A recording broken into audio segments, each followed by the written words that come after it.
Good evening. The cost of the devastating Pinery firestorm has hit $75 million, already double the losses claimed in the Sampson Flat blaze. Choking dust and ash now engulf the firing ground, with spot fires flaring up. Ben Avery is there, and Ben, conditions have been extremely difficult and dangerous. Yeah, Brenton, temperatures in the mid-30s and wind gusts of well above 50 kilometres an hour have made for a terrible afternoon for the 200 firefighters who remain on this fire ground. They've dealt with a number of flare-ups here this afternoon, including one which happened in this paddock at Freeling this afternoon and saw flames go perilously close to a number of homes. But firefighters have done a terrific job in bringing those blazes under control, and they've done so while being blasted by thick dust for much of the day. A fire-ravaged landscape now choking on ash. Strong northerly winds whipping up dust, creating an eerie but dangerous environment. Enough to spark another blaze coming perilously close to homes near Freeling. Burnt here last week. It burnt right around our son's house, but luckily the house is fine. And this was one patch of stubble that was missed, and it's got burnt now. So. Flare-ups within control lines threatened to breach them near Hamley Bridge. A town mourning Janet Hughes, one of two people who lost their lives trying to get away as flames bore down. The CFS responding immediately. Because of the terrible events last week, as soon as they see something, they think it's going to impact, but our crews were on it very quickly. The dust itself proving a hazard, the engine of an undertaker's van carrying a coffin overheating and catching alight in Pinery. For residents on edge, the dust looked scarily like smoke. Pretty insane, man. I remember waking up the other day with a fire, and I was like waking up to the end of the world, you know, and now this. It's hard to tell if there's any fire now. The whole house, yeah, we just got to have a good clean. But we're very emotional at the moment. There's a lot of our friends lost everything. Being out in it and getting sandblasted by the dust, it makes it really uncomfortable. But our crews are committed to being there to support the community. There'll be a lot of hot spots around, so it's really going to keep the boys busy.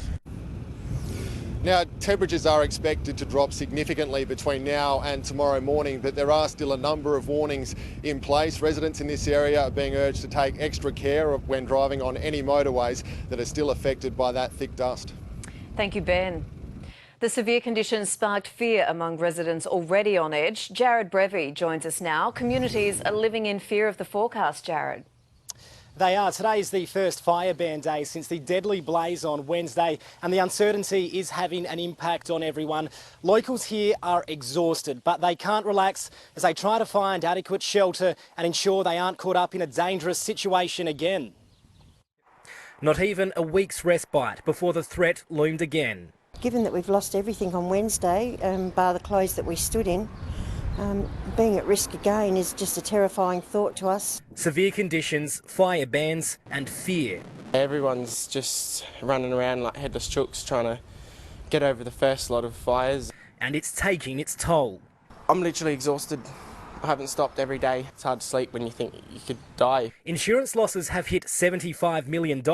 That's more than double last summer's Sampson Flat costs, and it's still expected to rise. Jordan Hutling and his mum Christine are included in that devastating number. Mum was asleep when we come back here, and you can imagine if she bunkered down like she was told, where would have she been in here? They're adamant any further threat this summer will see them flee as far as possible. Get out.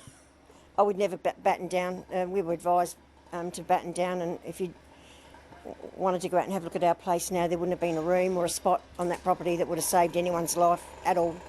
There was nowhere to hide for thousands of animals caught by the flames. Vet clinics continue to treat dozens of burned livestock, some which couldn't be saved. And many that have been euthanized by farmers, and so the total livestock losses would be very, very large. And I would guess will not be known for another week or so. A region facing so many unknowns.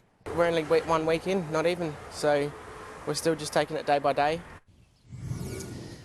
And insurance assessors haven't finished their jobs yet. There's still properties to assess throughout the vast fire ground, so that $75 million damage bill will rise.